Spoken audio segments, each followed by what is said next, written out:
Here's the Albert Memorial looking as gorgeous as ever. And opposite it, there's Royal Albert Hall. It's so gorgeous out today. So I think I'm just gonna go out walking, wandering around aimlessly.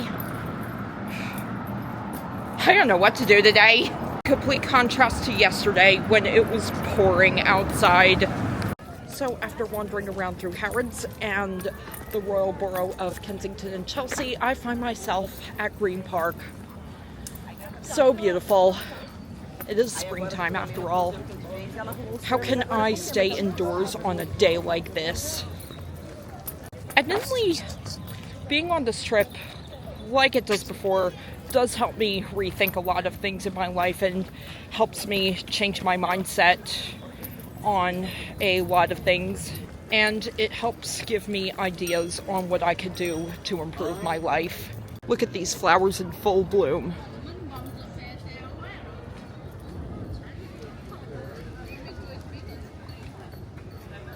And we've also got a pair of pelicans right there.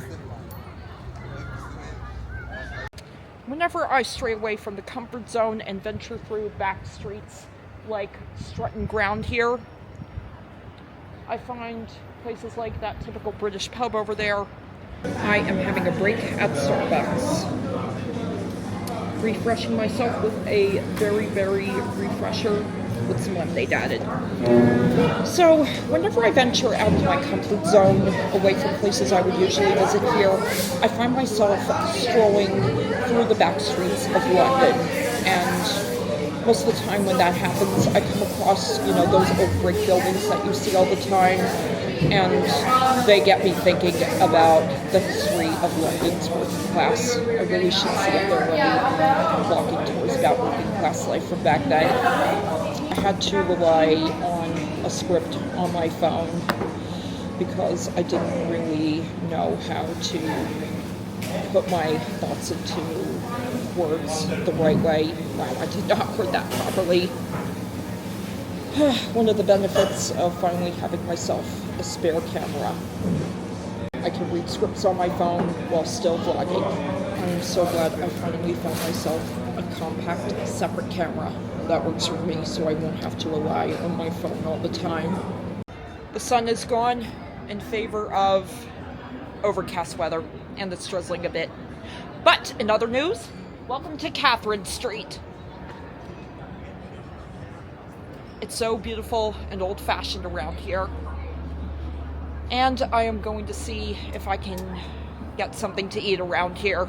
And look! There's Theatre Royal Drury Lane! The oldest theater on the West End. Welcome to Bella Italia. I'm going to give this a try.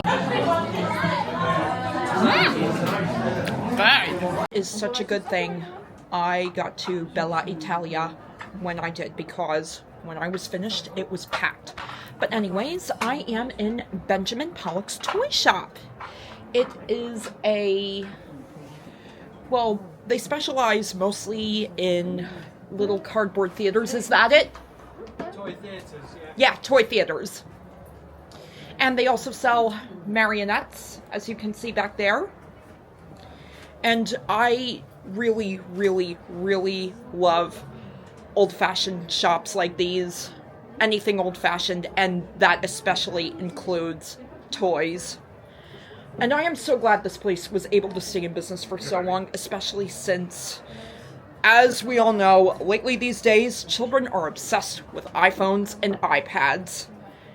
But it's good to know that classic toys are still getting at least some attention. Here are some of the toy theaters that they sell.